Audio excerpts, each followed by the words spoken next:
Welcome to the Fire Rescue Wellness Podcast Spotlight, where we revisit take-home messages and shine a light on previous FRW podcasts in 10 minutes or less. I'm Lex, AZ's right and left-hand woman, and I churn out these mini episodes for her.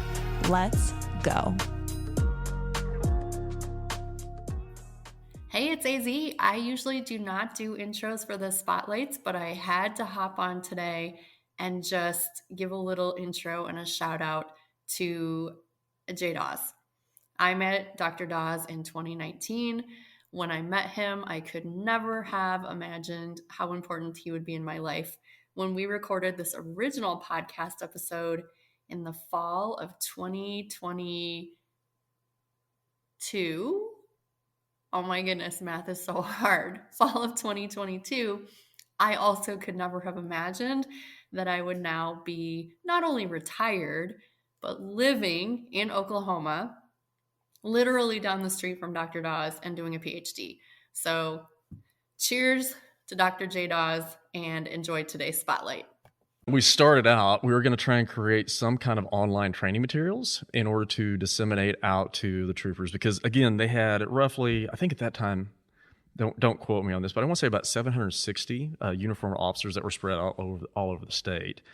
And so basically we were trying to figure out some way to get them the materials necessary in order to be proficient for their job and to handle their fitness and wellness and things of that nature. And that was honestly before a lot of the newer apps and things like that had came out. So we were trying to put something together in that space in order to help get that information out to them. I'd say a little less than a year into that, we actually got called in by the chief. And which I thought we were just going to have a nice meeting with the chief and his administrative assistant. It's never a nice meeting with chiefs, Jay. Well, and it was funny. And I walked in, and there's like 18 administrators in there who are pretty high ranking in that organization. And I'm like, what the hell have I walked into? And so I just sat down and shut up because wasn't really exactly sure what we were getting into. And basically, they said they wanted to try to move forward with creating a validated fitness standard. And so, really, the work that Charlie and Ryan and I did was really centered around that for probably the next three years or so. In order to collect that data, we had about a 4-month time frame where we were trying to get all that information together and all the data collected in order to make some kind of actionable recommendations for the State Patrol. And again, it was a pretty intense period as far as like trying to get that data collected. I mean, and I think if memory serves, when we were asked like how long it would take, I'm like, well, it's going to take about a year and probably close to $100,000 to do this whole thing.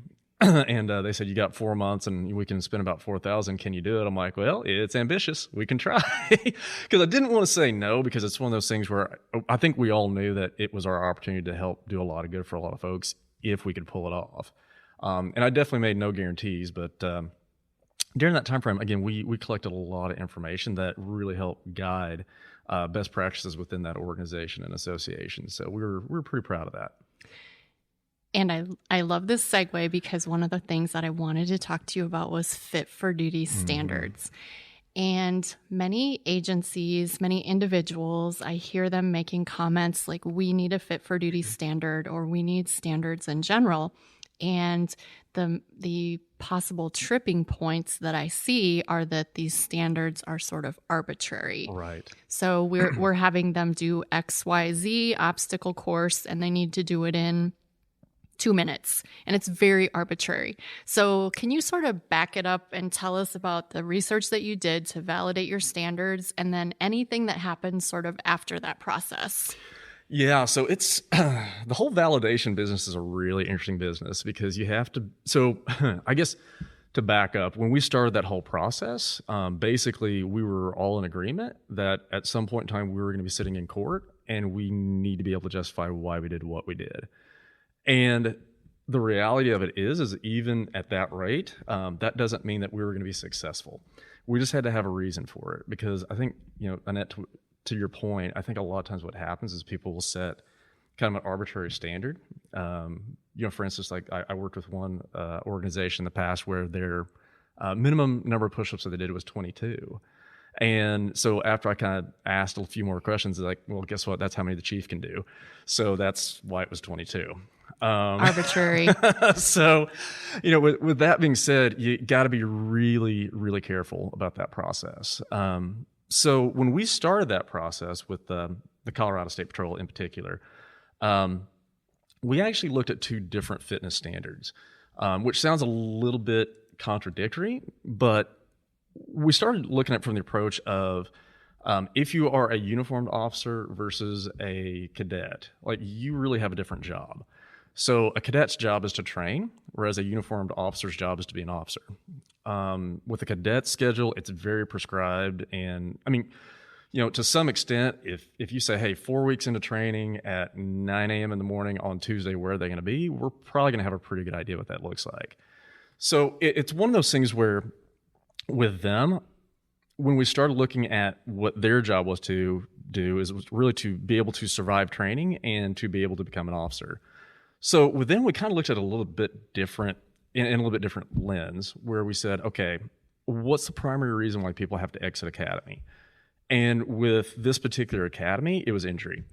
So basically what we did is we went back in and we did some prediction equations and looked at individuals that got hurt versus those that did not. So very unsophisticated stats up front on my part. Literally, we just did a basic t-test and go, hey, guess what? The people who tend to get through tend to be more fit than those that don't. So we established that first. Then we started looking at each one of the individual metrics. And so I think we had, vertical jump, push-up, sit-up, and beat test. And as we started going back in and look at those numbers, what we saw is that in general, people that had fewer than 32 push-ups had about a 50% chance of getting through the academy. Individuals who had fewer than 39 shuttles on the beep test had about a 40% chance of getting through.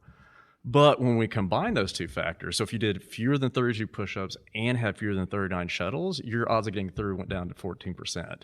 Dang. So that was one of the things where we actually just gave that to recruiters and said, look, we're not giving you a hard and fast cut score here.